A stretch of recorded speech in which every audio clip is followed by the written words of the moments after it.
வணக்கம். முருகன் வீலாக் வெளிநாட்டு செய்திகள் வாசிப்பது உங்கள் முருகன். முதலில் தலைப்புச் செய்திகள். முடிந்தால் என்னை கைது செய்யுங்கள், ட்ரம்புக்கு கொலம்பிய ஜனாதிபதி சவால். இந்தோனேஷியாவை உலுக்கும் கனமழை, 16 பேர் உயிரிழப்பு, 150 பேர் மாயம், தேடுதல் பணிகள் தீவிரம்.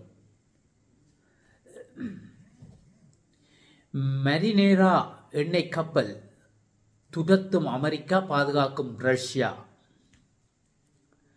7 லட்சம் ஆண்டுகளுக்கு பிறகு அழிந்த எரிமலை உயிர் பெற்றது. எத்தியோப்பியாவில் சோகம், லொரி விபத்துக்குள்ளானதில் 22 பேர் உயிரிழப்பு. நிறைவு பெற்றது தலைப்புச் செய்திகள். தொடர்பான விரிவான செய்திகள். ட்ரம்ப் முடிந்தால் என்னை கைது செய்யுங்கள், உங்களுக்காக காத்து கொண்டிருக்கிறேன் என்று கொலம்பிய ஜனாதிபதி குஸ்டாவோ பெட்ரோ சவால் விடுத்துள்ளார்.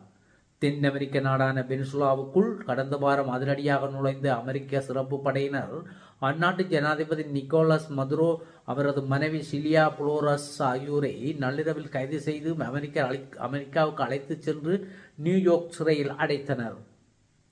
போதைப்பொருள் கடத்தலில் ஈடுபட்டதாகவும் அமெரிக்காவுக்குள் போதைப் பொருட்களை கடத்துவதற்கு ஆதரவாக இருந்ததாகவும் அவர்கள் மீது குற்றஞ்சாட்டப்பட்டது.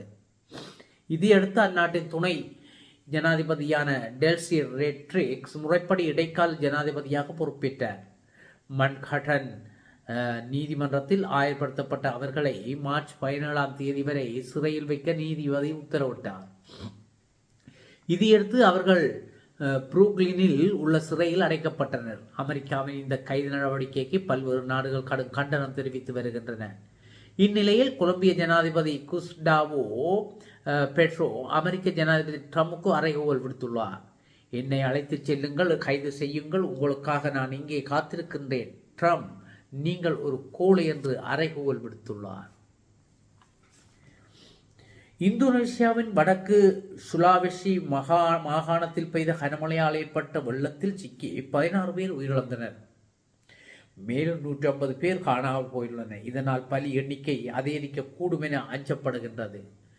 இந்தோனேஷியாவில் கடந்த சில நாட்களாக பருவமழை தீவிரமடைந்துள்ளது. இதன் காரணமாக வடக்கு சுலாவெசி மாகாணத்தில் திங்கட்கிழமை அதிகாலை ஆறுகளின் கரைகள் உடைந்து திடீர் வெள்ளப்பெருக்கு ஏற்பட்டது. சியாவ் நவ்லாங்டாங் பியாரோ மாவட்டத்தில் உள்ள ஏராளமான கிராமங்கள் வெள்ள நீரில் மூழ்கின. வெள்ள நீரானது சேறுபாறைகள் மற்றும் மர இடிபாடுகளை அடித்துக் கொண்டு வந்ததால் மக்கள் தப்பிச் செல்ல அவகாசமின்றி வெள்ளத்தில் அடித்து செல்லப்பட்டனர்.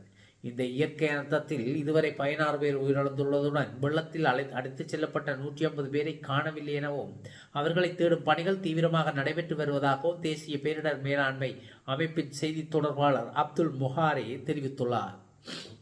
பாதிக்கப்பட்ட பகுதிகளில் அவசர மீட்பு படையினர், காவல்துறை மற்றும் இராணுவத்தினர் ஒருங்கிணைப்பு மீட்பு பணிகளில் ஈடுபட்டுள்ளதாகவும் வீடுகளை இழந்த மக்கள் பாதுகாப்பான இடங்களில் தங்க வைக்கப்பட்டுள்ளனர் எனவும் அவர் மேலும் தெரிவித்தார்.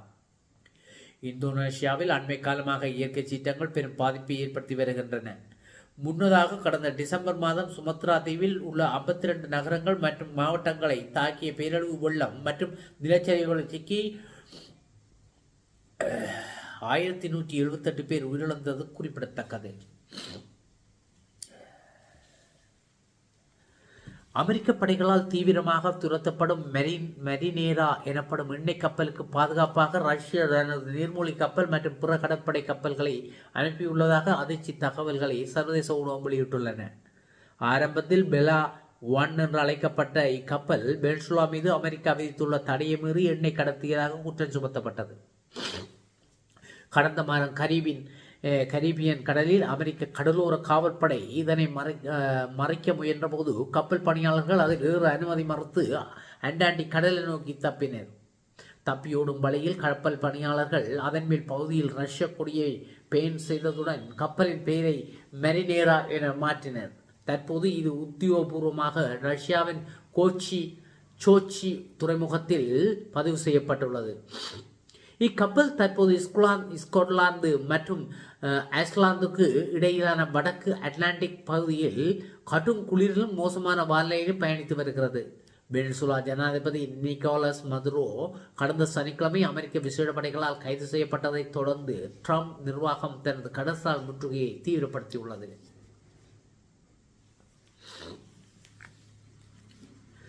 ஈரான் சுமார் 7 லட்சம் ஆண்டுகளாக எவ்வித அசையுமின்றி அழிந்துவிட்டது என கருதப்பட்டு வந்த தப்தான் எரிமலை தற்போது மீண்டும் செயற்பாட்டுக்கு வந்துள்ளதாக செயற்கைக்கோள் ஆய்வில் கண்டறியப்பட்டுள்ளது.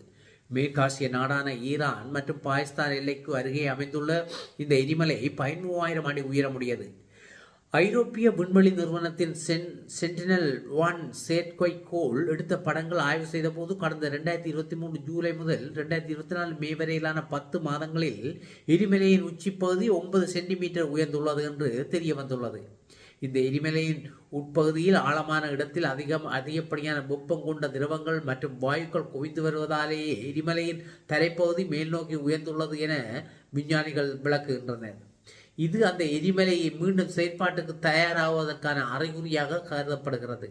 கடந்த 7 லட்சம் ஆண்டுகளாக இந்தவித எரிமலை குழம்பு கசிவோ அல்லது அசைவோ இல்லாததால் இதுவரை அழிந்த எரிமலை என்று வகைப்படுத்தப்பட்டிருந்தது. ஆனால் தற்போதைய மாற்றங்களை அடுத்து இது உறங்கும் எரிமலை என விஞ்ஞானிகளால் அதிகாரபூர்வமாக மறுவகைப்படுத்தப்பட்டுள்ளது.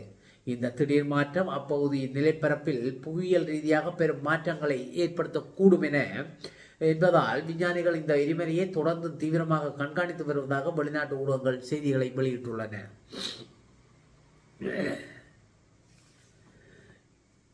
எத்தியோப்பியாவில் லொரி கவிழ்ந்து விபத்துக்குள்ளானதில் 22 பேர் உயிரிழந்த சம்பவம் ஒன்று இடம்பெற்றுள்ளது.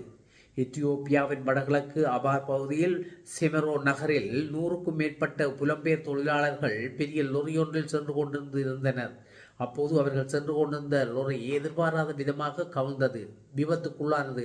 இந்த விபத்தில் லொரியில் இருந்தவர்கள் 22 பேர் உயிரிழந்தனர். 65க்கும் மேற்பட்ட அதிகமானோர் காயமடைந்தனர். சம்பவ இடத்துக்கு சென்று உள்ளூர் போலீசார் சடலங்களை மீட்டனர். காயமடைந்தவர்களை மருத்துவமனைக்கு அனுப்பி வைத்து இவர்கள் பயணித்த லொரி எங்கு இருந்தது, எங்கே பயணித்தது என்பது பற்றி விவரங்களை போலீசார் சேகரித்து வருகின்றனர். ஆனால் அவர்கள் சென்ற லொரியின் பாதையானது எத்தியோப்பியாவில் இருந்து ஜிபோட்டி வழியாகவும் செங்கடலை கடந்து ஏமன், சவுதி அரேபியா மற்றும் பிற மத்திய கிழக்கு நாடுகளுக்கு செல்வதாகவும் வேலை தேடி வளைகுடா நாடுகளுக்கு பயணிக்க செல்லும் புலம்பெயர்ந்தோர்களுக்கு ஏமன் ஒரு முக்கிய பாதை.